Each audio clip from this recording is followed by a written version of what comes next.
Hey everybody, Paul Elam here with regardingmen.com, and I am joined as always by the wonderful Janice Fiamingo from the Fiamingo Files and by Tom Golden from menargood.com. Very good. Also, all three of us are from regardingmen.com. And guys, we're going to talk about politics today. And I do this with a heavy heart to look at what's going on in our political establishment, in particular with our presidential election. And I know for the naysayers that will come into the comments, yes, I know it's not over till the fat lady sings. There are lawsuits and everything else going on. And I'm as hopeful as anybody could possibly be that President Trump will prevail in his legal battle for recounts and hopefully pull this out. But for all practical purposes, it looks as though the establishment has made their choice and possibly even the voters. But whether the voters have made that choice or not, the establishment has. And we've even got Fox News yesterday coming out and declaring Biden the winner. Couldn't believe I saw that. I was disgusted by it. But I think this is a bad time for men. I really do. I mean, we can just pick out some of the obvious stuff. For instance, President Trump put Betsy DeVos in charge of the Department of Education, and they rescinded the Dear Colleague letter, which had effectively suspended and abridged civil rights for young men on college campuses. They were given no due process. This went on for years during the Obama administration. This started in 2011. And so here we are 9 years later, looking at it coming back. And Biden has already said one of the first things he'll do as commander in chief, as the chief executive of the United States, is to reinstate that. Guys, your rights are going away again. Yep. First day, he said. First day. This is what America voted for, is a president who has promised on his first day of office to gut the civil rights of young men attending college. That's exactly It's disgusting. There is a lot more going on. I mean, I'm just going to go ahead and say it. It is obvious to me, completely obvious, that Biden and the Biden family are corrupt. They've been on the take. They have been vacuuming up millions and millions of dollars, carrying water for different places, some as bad as the Chinese Communist Party, in exchange for enriching themselves off of it. The media, of course, refused to cover any of that, to give it any kind of investigative analysis. And so it didn't quite become a part of the American dialogue as it should have been. Policy-wise, the man is an absolute disaster, in my opinion, absolute disaster. I do believe this will have profound negative consequences on our economy in the long run, certainly on our civil rights. This guy simply doesn't care. He sold out a long time ago. And now here he is. The establishment needed an empty vessel in the presidency in order to get whatever agenda they want done. And that's exactly what they've got, because Biden will do anything. He has no core values. He'll do anything whatsoever as long as he makes a profit from it. And I would Tom, say he does have one value, and that is women. Oh, yeah. And that's the problem. Well, but that value isn't women. That value is votes. Yes. Well, there you go. There you go. Yeah. And that's the bottom line. But I mean, from 1994, when the Violence Against Women Act came about, he was a big part of that. And we know since then that he has been a big part of keeping that going and of keeping men out of being able to get services. He's been active in keeping men out. So this is someone who really does not have the best interests of men at heart. Matter of fact, he has the worst interests of men at heart, apparently. He does. His policies seem designed to inflict harm on men. And this Yes. is a lot of times in the blue pill male world. This is what we see as how hierarchy and competition is expressed. Stick a knife in the guy next to you so that you can crawl up on his back. And that's exactly the type of operator we have in Biden. Yeah, Um, I read this Yeah. thing the other day about Biden asking these women who'd been sexually assaulted on campuses, "What can we do?" And he said all of the things came back. They said, "Get men involved." And so, he's takes that. And of course, I doubt if it really happened quite like that, but he's now Yeah. saying, it's the men who need to change this so that the men will get up and do this. And it's never, never, never, never, at least four nevers, women's fault that they're sexually Yeah. assaulted. No, no. What? Come on, Yeah. this is a Well, two-way street, it's boys and girls. Go ahead, Janice. yeah. Well, I mean, exactly that. That I think you're talking about the famous interview in Teen Vogue Yes, from yes, 2017. So this yes. is years into, I mean, he wasn't vice president anymore at that point, but this is years into his enthusiastic endorsement of the Dear Colleague letter and all of the implications that it had for due process on college campuses. And he in that, I mean, everyone should read that interview. I think it's in Teen Vogue 2017. Biden enthusiastically endorses every feminist calumny, every myth about rape. He is totally on board with affirmative consent. He actually goes through it saying, that the man has to ask at every stage of the sexual encounter for permission. And if he doesn't get a yes, then it's rape, it's rape, it's rape. He says that. He defines Literally. 99.75% of all sexual encounters as rape, Really? according to his criteria. He says that if any alcohol is involved, the woman can't consent, and therefore it's rape. It's all poor men's little thing. fault. He pretends that he lies in the interview and claims that when he went onto college campuses berating young men everywhere for their brutish insensitivity to the feelings of women, their brutish willingness to push on even when the woman clearly indicated that she was drawing back when he tried to kiss her, etc. He claimed that men said to him, "Oh, really? I never thought about that. I thought that if she wasn't screaming and yelling help and kicking me, that it was okay." That's his expressed attitude to young men Yep, today. That's yep. how much empathy he has. And this is the same man, of course, who we know, has made many women make claims of sexual harassment, not to mention actual sexual assault. There are videos everywhere on the internet. We've talked about them, of his fondling, his hair sniffing, his nose rubbing, his rubbing of, his hands on women's shoulders, his groping of women and young girls, and indeed little boys and men. This is a man who himself has engaged in many prurient acts of inappropriate touching and has been called out for it.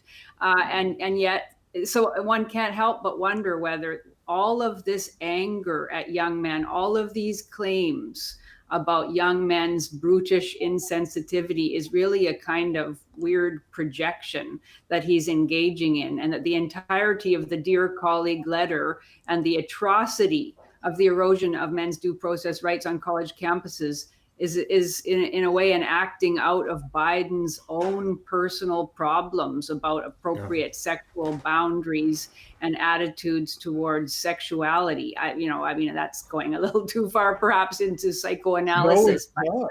No, I I don't think it agree. is, Janice. I Yeah, think it's right on target. I If you think look so at too. Biden's family history, he grew up with a sister that physically and verbally abused him on a constant basis. As a matter of fact, he addressed fellow members of the Senate with the notion that he grew up being abused by her and he had the bruises to prove it. Those are his exact words to the Senate. And he described his family as one that enabled the abuse from the sister, to the extent that if he were to have fought back, even for a slight moment, the family would have gone nuclear on him. Right. So the message is, you will take the abuse, You will be silent about it. And oh my God, he grew up not to have boundaries with other people. Go figure.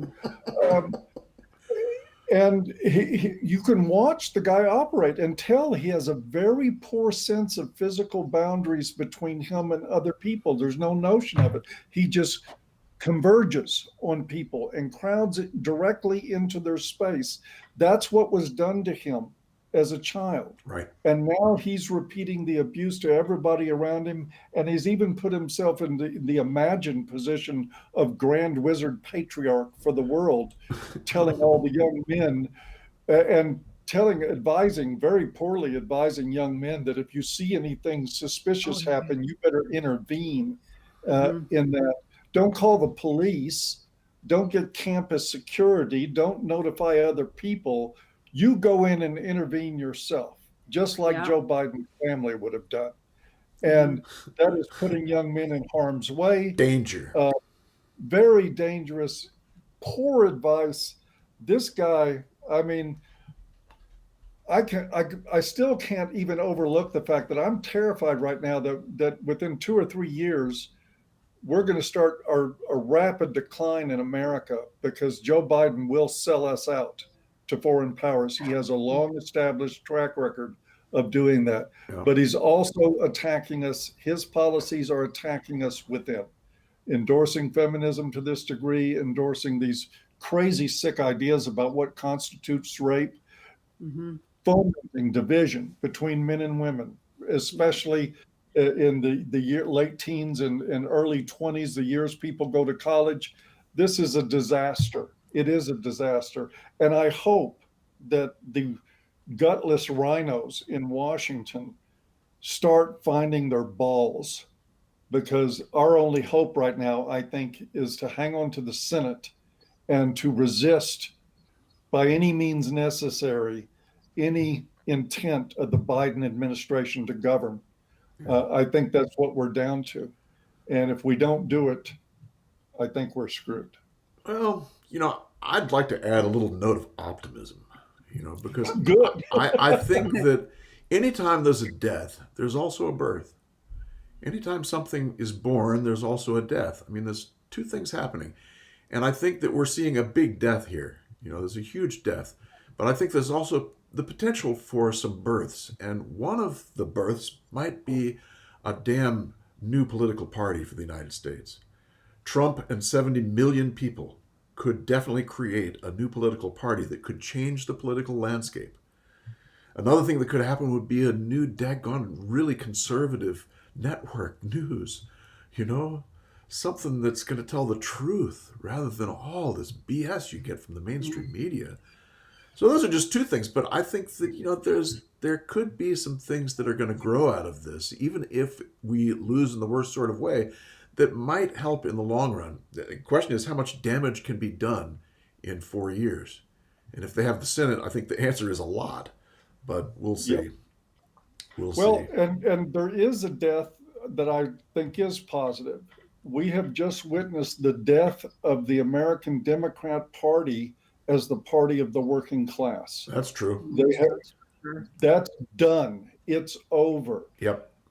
Republicans are now, if they choose to take advantage of it, the Republicans are the party of the working class and the Democrats are the party of the coastal elites. Yes. And this happened almost seemingly overnight. It took the Trump administration for it to happen. Yes. But this election, I think, put the final nail in the coffin as Democrats. And we have seen Republicans in this election, at least under Trump, make inroads with minorities, even with the GLBT community. Yes, yes. There has been political inroads made. So I think of Tom's notion, and I agree with it totally, I'd love to see a MAGA party formed in the United States. And of course, people say, well, you'll just take votes from Republicans. I'm like, I don't give it. Good. They've been gutless wonders who have sold out over and over and over again. They're trash politicians. We should take votes away from them. Yes. Yeah, the other thing that may have died here is the passivity of the American voter. because I think that 70 million people are seeing that there's a fraud here. And if this goes Probably through, 75 million. yeah, maybe 80. It's going to piss Yeah. people off in a big way, and that means some action we've never seen because people have been so lackadaisical. And so, oh, the politicians will take care of it. That no one's really watching what these people are doing. Now we're going to start watching, hopefully. You know? Sure hope so. Sure hope so. But well, I mean, I'm just so worried about all of the ways that Biden Harris are going to I know. weaken the country. Trump was bringing manufacturing jobs back. Blue collar happy. Yeah, and that is all going to go away under Biden Harris. I'm flabbergasted to think. Well, anyway, I can't believe anybody would vote for that. The end of energy independence on the part of the United States. My God. Well, The disregarding of Trump's foreign policy successes. He neutralized North Korea. When he first took office, North Korea was a massive threat. I remember predictions that he was going to bring us to nuclear war with North Korea. It went away. He scrapped the Iran nuclear deal. We haven't heard anything much from Iran over the last few years. I can imagine, he neutralized to a certain extent China's ambitions. You can imagine what Taiwan is feeling over the last few days and the worries about that. Oh boy. Hong Kong has just seen its hopes for a resolution of its horrible situation evaporate. Trump was bringing peace to the Middle East, which nobody could manage to even begin to affect before him. None of that, of course, was reported properly. I mean, the corruption of the media has just been breathtaking to see. And it's anyway. I just really fear all the damage that can be done, particularly to men. We haven't talked about Kamala. Who also seems to have a family history that is not uniquely, but specifically designed to leach away any empathy that she might have as a person or as a politician for male constituents. I was reading an article yesterday about her father, who is he's old now, obviously. He was an economics professor at Stanford. So she is the daughter of leftist intellectuals. I'd say that's even worse than being a leftist politician. Yeah. These are the most radical, the most divorced from the reality of ordinary working people's lives. These are the people most given over to fantastical ideas about how the country can and should be transformed, and damn the consequences for ordinary working and lower middle class people. And she's never had any contact with her father. It looks like it was one of these, her mother and father divorced when she was young. Her mother essentially made it so that her father had no contact with the children, and Kamala now seems that she doesn't even mention her father, and she idolizes her mother. And her ancestors had slaves. Yeah, I don't really care about that, quite frankly. Except that I don't know whether people are should be responsible for the crimes of their ancestors. Not. But this is what you hear from the left all the time. Yeah, but I know the fact that she is such an identity politics ideologue. Well, I don't even know if she's an ideologue, because I don't even know if she actually has an ideology other than power. I don't think she does. I think she probably doesn't care. Obama, I felt, was like that too. I didn't feel he really cared about any of the issues. They were just routes to power. But that is the route to power now, is the most vicious form of identity politics as embodied in critical race theory, which essentially says that all white people are uniquely guilty for the sin of racism and must pay in their collectivity and in their individual personhood for generations to come, must pay for that sin. And, Trump had the balls to outlaw the teaching of that, which is the most divisive possible kind of teaching to be giving to people working for the federal government. And now Biden has said on his own website that he's going to implement all of that stuff. He's going to hire into the federal workforce solely on the basis of identity politics.